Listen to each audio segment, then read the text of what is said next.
buyung delek akeh sir, sir pang delek badang sir, sir pang delek badang.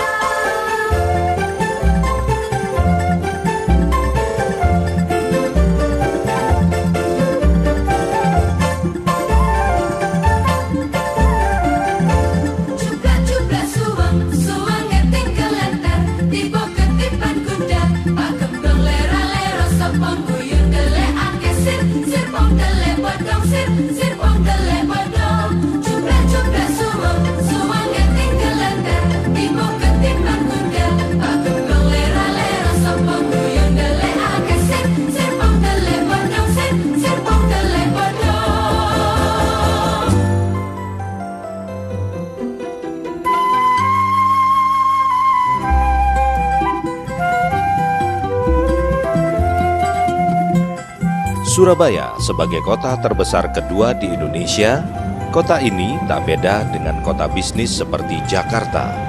Berbagai pusat perkantoran, bisnis dan tentu saja hiburan begitu mudah ditemukan di kota yang identik dengan ikon pertarungan antara ikan suro dan boyo ini. Walau demikian, dari sisi potensi wisata, Surabaya tampaknya juga tak mau kalah dengan daerah lain. Berbagai daya tarik wisata kini mulai dikembangkan.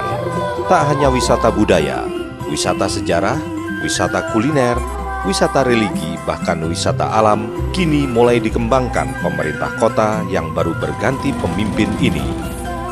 Nah, tertarik mengetahui lebih jelas potensi wisata apa saja yang dimiliki kota ini?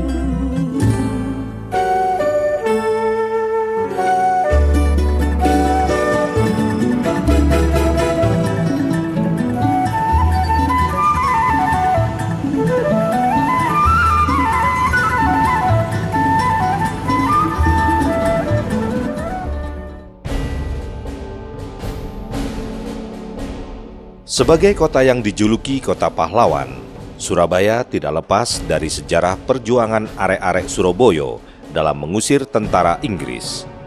Untuk menandai kegigihan dan semangat para pejuang ini, pemerintah kota kemudian membangun sebuah tugu yang dikenal dengan Tugu Pahlawan. Letaknya yang berada di pusat pemerintahan Provinsi Jawa Timur dengan bangunan yang menjulang tinggi berbentuk paku terbalik setinggi 40 meter, membuat tugu ini dapat dilihat dengan jelas dari berbagai arah. Tugu yang sekaligus menjadi ikon kota Surabaya ini tentu saja menjadi salah satu potensi wisata yang tak dapat ditemukan di kota lain di Indonesia.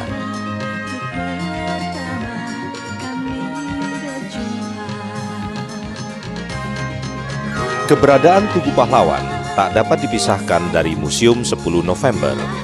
Sebab selain keduanya terletak berdampingan, kedua bangunan ini kental dengan nuansa heroik arek-arek Surabaya. Bangunan ini terdiri dari 2 lantai. Di lantai 1 terdapat 10 gugus patung yang melambangkan semangat juang arek-arek Surabaya. Selain itu, di lantai ini juga terdapat sosiodrama, pidato Bung Tomo, serta ruang pemutaran film Pertempuran 10 November 1945, diorama elektronik, dan ruang auditorium. Sementara di lantai 2 digunakan sebagai ruang pamer senjata, reproduksi foto-foto dokumenter, dan koleksi peninggalan Bung Tomo. Terdapat pula ruang diorama statis yang menyajikan 8 peristiwa seputar pertempuran 10 November 1945 lengkap dengan narasinya.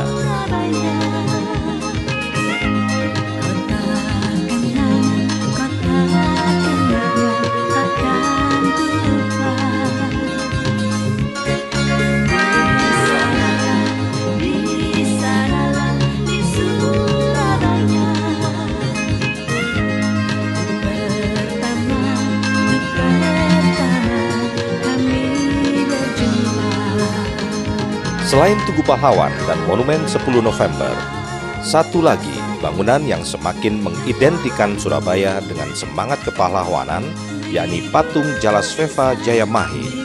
Terletak di kompleks Pangkalan Ko-Armatim ini menampilkan sosok perwira menengah TNI Angkatan Laut berpakaian lengkap, membawa sebilah pedang, serta pandangan mengarah ke garis horizontal sambil berkacak pinggang ini memiliki ketinggian 31 meter di atas bangunan setinggi 29 meter.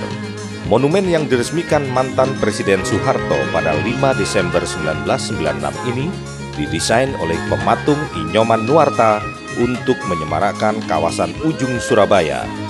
Karenanya, selain sebagai tetenger TNI AL, monumen yang bisa dilihat jelas dari Selat Madura ini juga berfungsi sebagai mercusuar bagi kapal-kapal yang melintas di sekitarnya.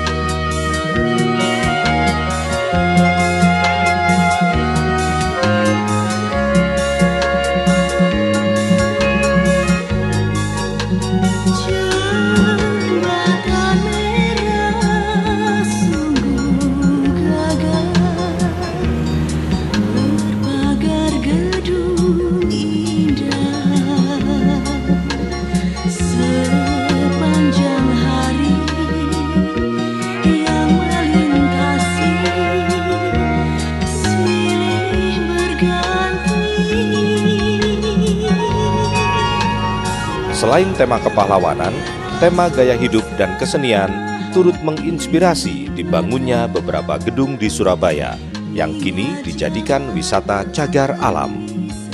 Salah satunya yakni Gedung Balai Pemuda. Gedung yang dulunya digunakan sebagai tempat berkumpul orang-orang Belanda ini dulu digunakan sebagai tempat diadakannya berbagai macam pertunjukan dan hiburan. Kini, seiring berjalannya waktu, keberadaan Balai Pemuda tetap dilestarikan untuk memfasilitasi kegiatan warga Surabaya menunjukkan kemampuan dan potensinya.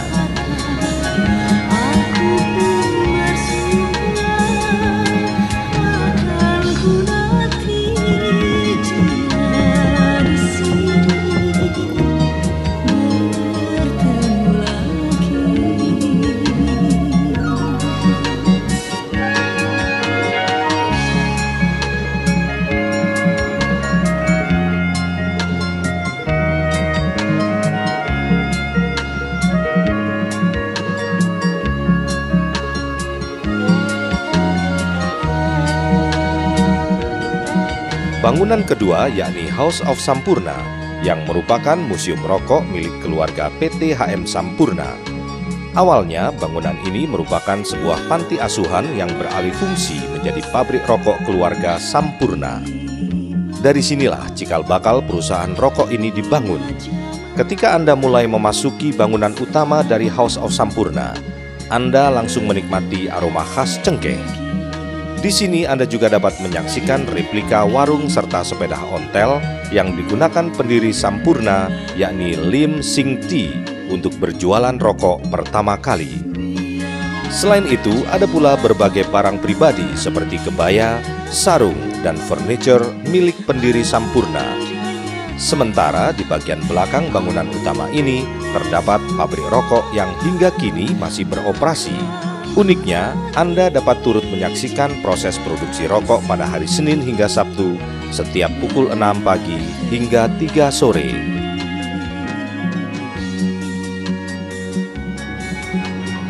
Nah, bagi Anda yang ingin menikmati seluruh keelokan tata bangunan dan sejarah kota Surabaya ini, Anda tidak perlu menghabiskan banyak uang, sebab kini Pemkot Surabaya yang bekerja sama dengan pihak Sampurna telah menyediakan jasa angkutan berupa bus wisata bertajuk Surabaya Heritage yang siap membawa Anda berkeliling ke pusat-pusat sejarah Surabaya.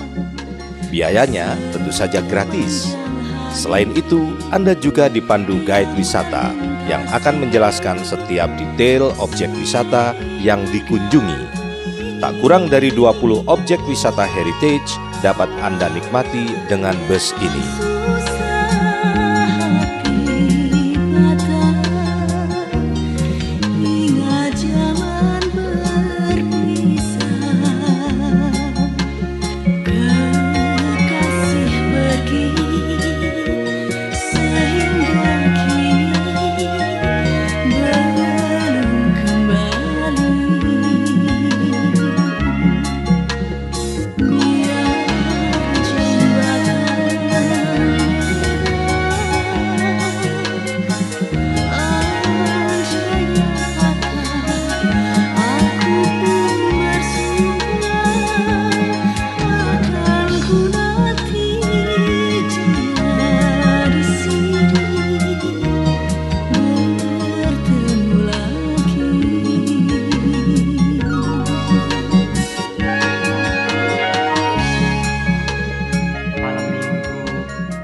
plesiran ya durung duwe.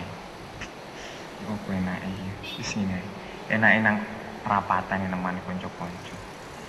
Tak. Oh, si Mus. Oh iya. Mus. Ono nyanyi, Mus. Amlang-mlaku, Mus.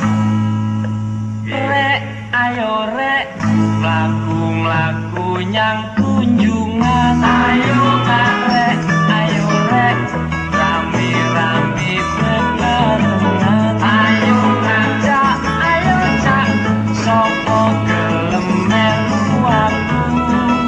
Selain wisata sejarah, di kota yang merayakan hari jadi setiap tanggal 31 Mei ini, Anda juga dapat menemukan lokasi wisata yang juga menjadi ikon Surabaya sebagai kota metropolis. Sebut saja Kebun Binatang Surabaya, Pantai Ria Kenjeran, Monumen Kapal Selam, Jembatan Suramadu, wisata religi, serta yang terbaru wisata alam berupa bosem dan mangrove di Wonorejo. Wisata alam ini dapat ditemui di pantai timur Surabaya atau yang akrab disebut Pamurbaya. Cok dipikir kon podo gak duwe sangu. Ayo cok dipikir angger podo gelem aku. Ayo mangan ta cok dicampur nganggo timun.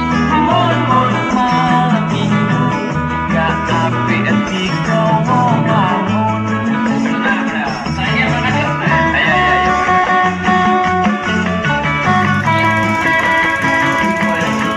Anggapan kota Surabaya sebagai kota yang tidak memiliki potensi alam rupanya mulai luntur sejak Pemkot Surabaya mulai mengembangkan kawasan Wonorejo di ujung timur Surabaya ini sebagai kawasan pengembangan mangrove. Keberadaan ekosistem mangrove di Muara Kali Wonorejo menjadikan ekosistem di sana menjadi layak diperhitungkan sebagai objek wisata. Selain mangrove, pesona Dua Bosem Wonorejo juga tak kalah menarik. Apalagi kini dilengkapi dengan berbagai fasilitas penunjang wisata air, di antaranya alat pancing dan perahu serta pelepasan ribuan bibit ikan.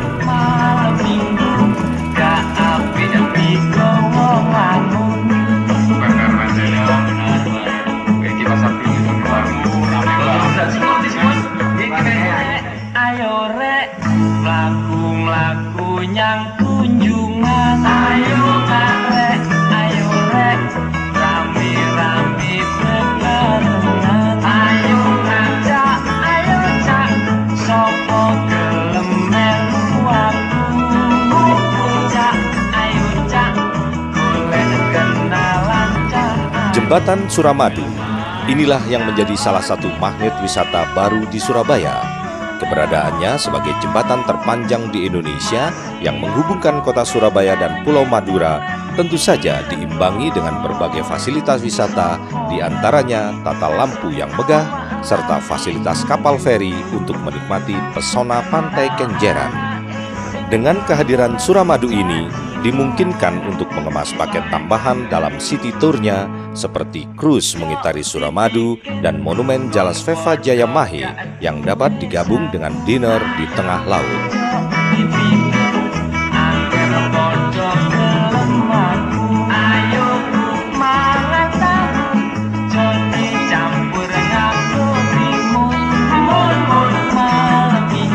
Membicarakan Suramadu tak dapat dipisahkan dengan Pantai Kenjeran. Ya, satu-satunya pantai yang dimiliki Surabaya ini.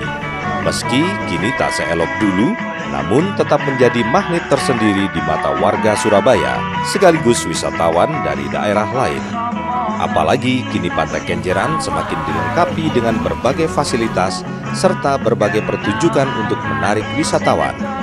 Selain itu, olahan hasil laut dari Pantai Kenjeran menjadi komoditi daya tarik wisatawan yang tak kalah menarik. Berkat kreativitas warga sekitar Kenjeran, berbagai hasil laut dapat dimanfaatkan sebagai bahan makanan dan kerajinan tangan. Lontong kupang dan cenderamata dari kerang menjadi contoh hasil laut yang dapat dinikmati jika Anda mengunjungi pantai di timur Surabaya ini.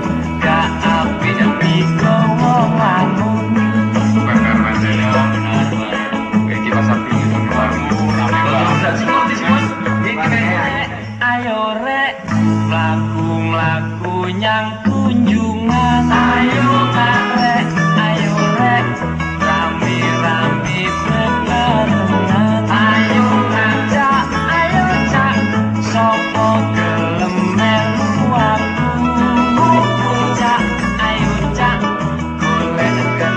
puas menikmati wisata alam, ada baiknya jika Anda sedikit bergeser ke utara untuk menikmati wisata religi di kawasan Ampel. Di kawasan ini Anda dapat berziarah ke makam Sunan Ampel, sekaligus menikmati beragam cenderamata khas Arab. Hal ini tak lepas dari kawasan ini yang memang dekat dengan kampung Arab. Selain itu, Anda juga dapat menikmati berbagai macam masakan khas Timur Tengah yang menjadi pesona tersendiri bagi Anda pecinta wisata religi. Dipikir kon podo gak duwe sangu, ayo cok dipikir angger podo gelem aku, ayo marang tamu jadi campur ngaku timun malam minggu gak apik digowo bangun.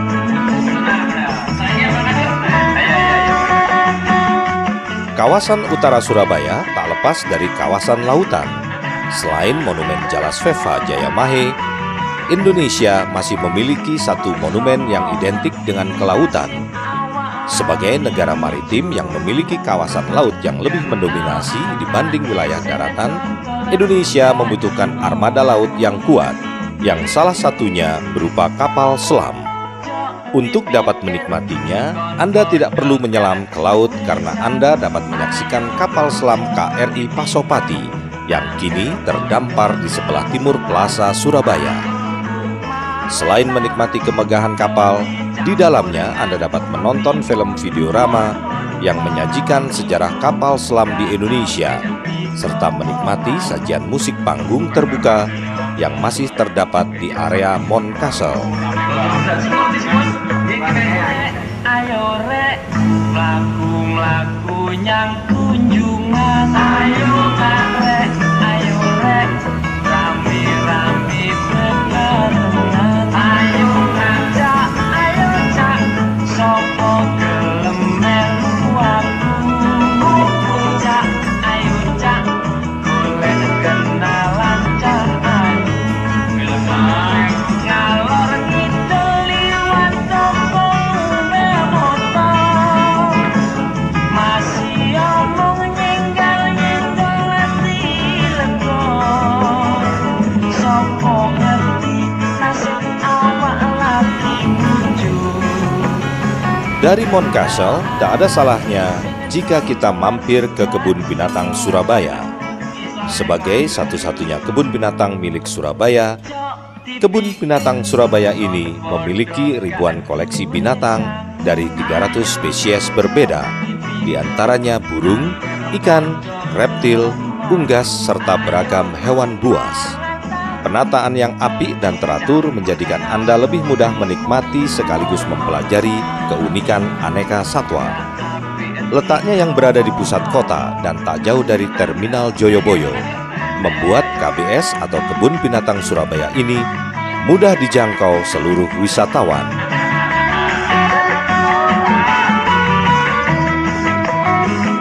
Sopo ngerti nasib awak lagi muncul. Kenal anake sing dodol rujak inung. Cok dipikir kon podo gak duwe sangu. Ayo cok dipikir angger podo gelem. Wes tok abis aku iku wes. Wes nek arek gaul jaman saiki ngomongnya wes tok.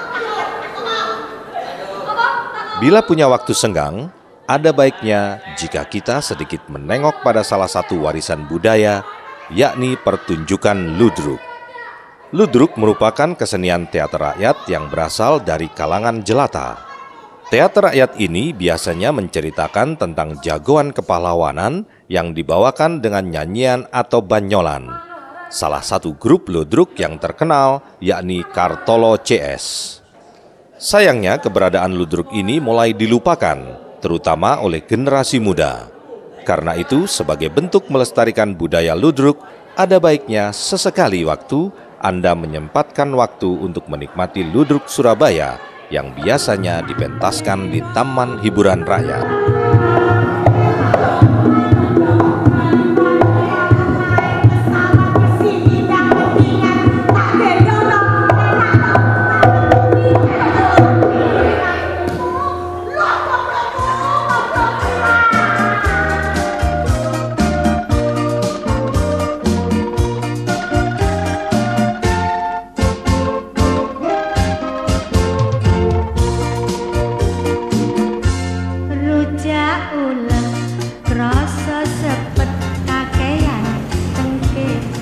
Tak lengkap rasanya jika menikmati objek wisata di Surabaya tanpa menikmati masakan khas Surabaya. Ada berbagai variasi menu yang dapat Anda cicipi di sini. Mulai dari rujak cingur, lontong balap, semanggi, lontong kupang, hingga nasi bebek, dijamin dapat menggoda lidah Anda untuk kembali ke Surabaya.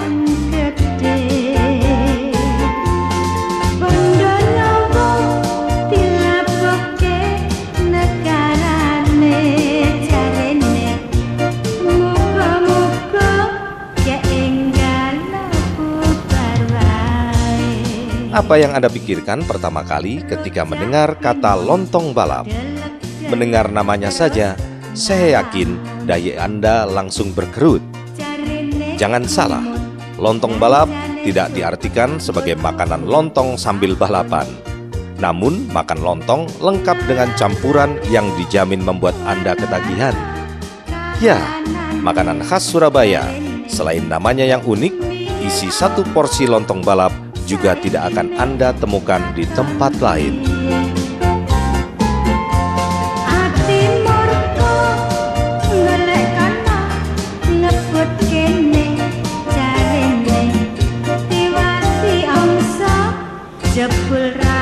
Di kota lain, pernahkah Anda menemukan lontong yang dicampur dengan kecambah dan irisan lento?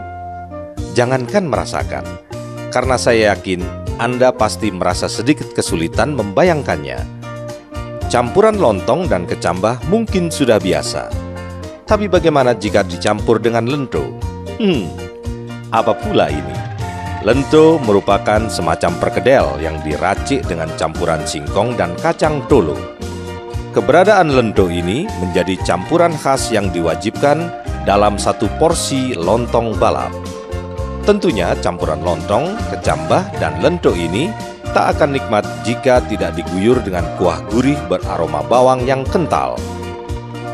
Sebagai sentuhan akhir, taburan bawang goreng dan sambal petis menjadikan sajian lontong balap terasa semakin nikmat. Selain nikmat, untuk mendapatkan satu porsi lontong balap, Anda tidak perlu merogoh kocek dalam-dalam. Sebab hanya Rp6.000 Anda sudah dapat menikmati lontong balap yang nikmat dan hanya ada di Surabaya. Untuk memburu lontong balap di Surabaya, kawasan Kranggan adalah sentranya.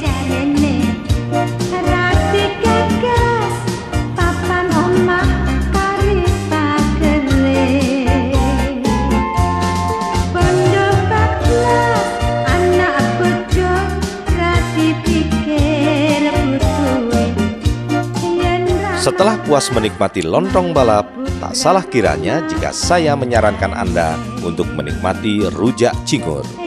Untuk yang satu ini, saya yakin Anda sudah cukup familiar. Namun, jika Anda ingin menikmati rujak cingur yang asli dan khas Surabaya, hanya dapat Anda nikmati di kota ini. Ya, makanan khas yang satu ini rasanya sungguh menantang. Dalam satu porsi rujak cingur, Anda dapat menikmati rasa manis, pedas, asam, dan asin sekaligus.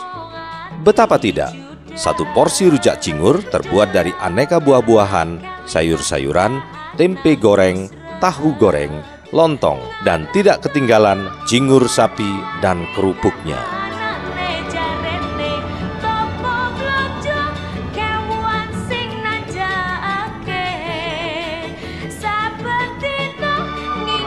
Uniknya, tantangan kenikmatan rujak cingur bukan terletak pada bahan yang digunakan, namun dari sisi tampilannya, yakni pertemuan antara seluruh bahan yang dicampur aduk dengan bumbu berwarna hitam. Tapi jangan salah, saat Anda mencicipinya, kenikmatannya tidak akan dapat Anda lupakan. Untuk dapat menikmati satu porsi rujak cingur, Anda hanya perlu mengeluarkan uang minimal Rp6.000 hingga Rp10.000 saja. Keberadaannya pun dapat Anda temui di hampir seluruh penjuru kota.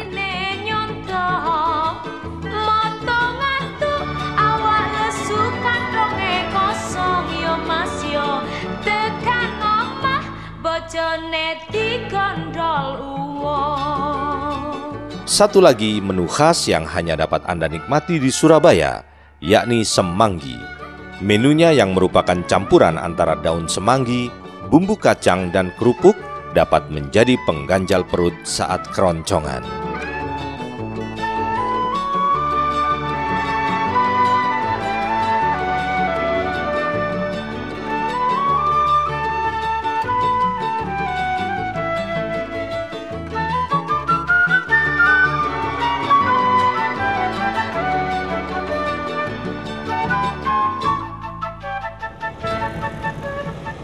Membicarakan masakan khas, ada kalanya kita juga mencicipi aneka jajanan khas Surabaya, seperti gorengan dan jajanan tradisional lain. Untuk mendapatkannya, Anda tak perlu putar-putar Surabaya. Anda hanya cukup datang ke Pasar Atum atau ke Pasar Genteng. Dua ikon sejarah yang saya yakin Anda tidak akan kesulitan menemukannya. Harga yang ditawarkan untuk setiap jajanan yang dijual pun dijamin jauh lebih murah dibanding ketika Anda membelinya di tempat lain. Ngajak gelok karo bojone.